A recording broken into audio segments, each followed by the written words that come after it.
खाटू श्याम बाबा का प्रसिद्ध मंदिर राजस्थान के सीकर जिले में स्थित है। खाटू श्याम जी को भगवान श्री कृष्ण का अवतार माना जाता है। देश के करोड़ों लोग खाटू श्याम जी की पूजा करते हैं। खाटू श्याम जी मंदिर में हर वक्त भक्तों का तांता लगा रहता है और विशेष रूप से होली से कुछ दिन पहले सीकर जिले में खाटू श्याम जी का विशाल मेला आयोजित होता है, जिसमें राजस्थान सहित अन्य प्रदेशों के श्रद्धालु भी बाबा के दर्शन करने आते हैं। खाटू श्याम जी की कहानी महाभारत काल से शुरू होती है, जिस वक्त उनका नाम बर्बरीक था।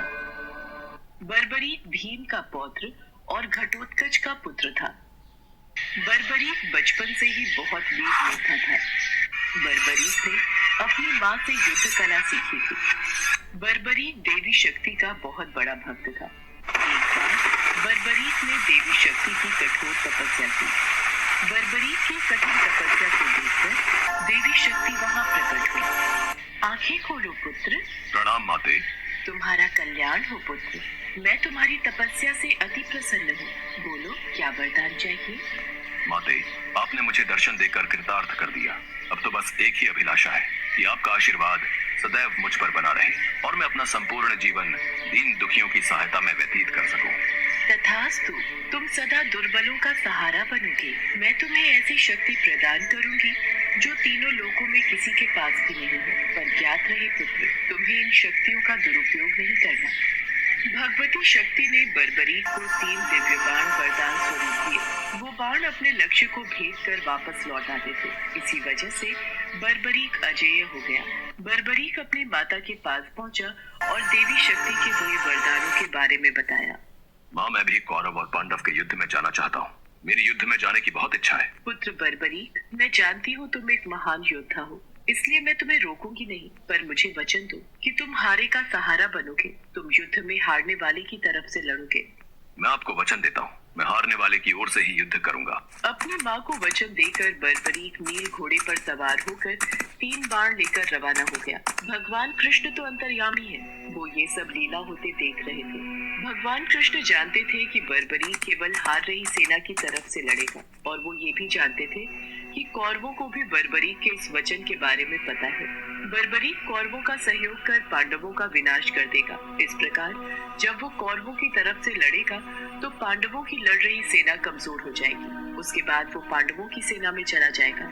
इस तरह वो दोनों सेनाओं में घूमता रहेगा। श्री कृष्ण को पता था अगर बर्बरीक इस युद्ध में शामिल हुआ तो कोई भी सेना नहीं जीत पाएगी और अंत में कौरव पांडव दोनों का विनाश हो जाएगा और केवल बर्बरीक शेष रह जाएगा। इसलिए रास्ते में ही श्री कृष्ण ने ब्राह्मण का वेश धारण कर बर्बरीक को रोका। बर्बरीक को रोकने का अब एक ही उपाय है। मुझे बर्बरीक से उसके शीश का दान मांगना होगा। हे महावीर योद्धा, तुम कौन हो?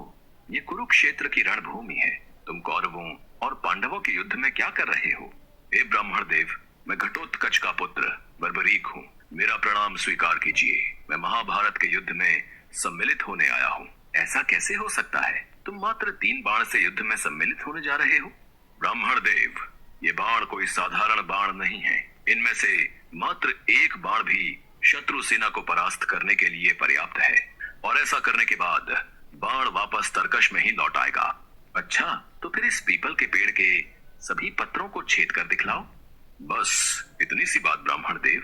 बर्बरीक ने ब्राह्मण रूपी श्री कृष्ण की चुनौती स्वीकार कर ली और ईश्वर को स्मरण कर पेड़ के पत्तों की ओर बाण चलाया। बाण ने क्षण भर में पेड़ के सभी पत्तों को भेद दिया और श्री कृष्ण के पैरों के इर्द गिर्द चक्कर लगाने लगा, क्योंकि एक पत्ता उन्होंने अपने पैर के नीचे छुपा लिया था।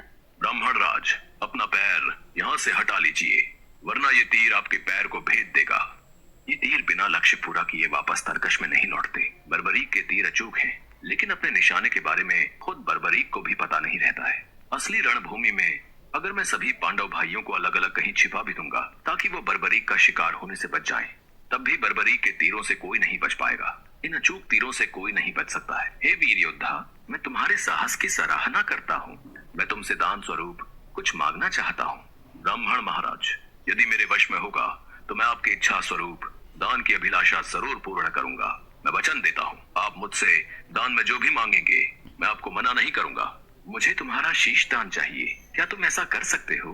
आप कौन हैं? मुझे अपना परिचय दीजिए। आप मुझे ब्राह्मण नहीं दिखाई देते। कृपया करके मुझे अपने वास्तविक रूप से अवगत कीजिए।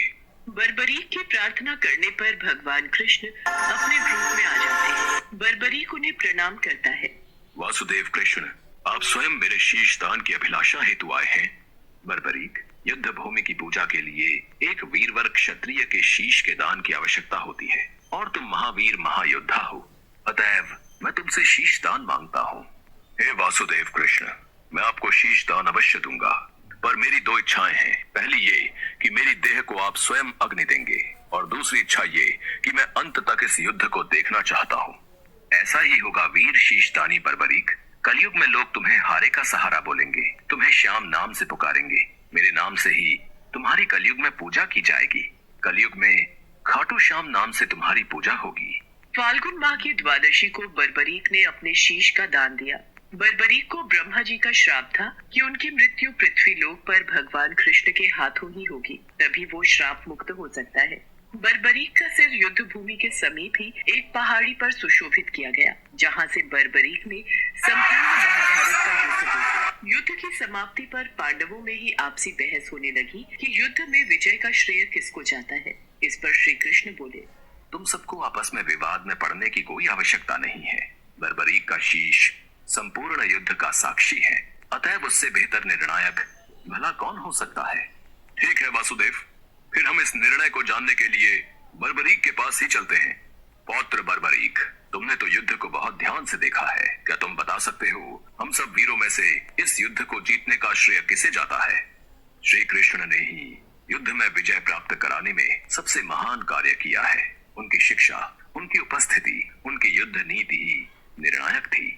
मुझे तो युद्ध भूमि में सिर्फ वासुदेव कृष्ण का सुदर्शन चक्र घूमता हुआ दिखाई दे रहा था, जो कि शत्रु सेना को काट रहा था। इस धर्म युद्ध को जीतने का संपूर्ण श्रेय भगवान श्री कृष्ण को ही जाता है। वीर बर्बरीक, तुम धन्य हो, तुमने बिल्कुल सही निष्कर्ष दिया।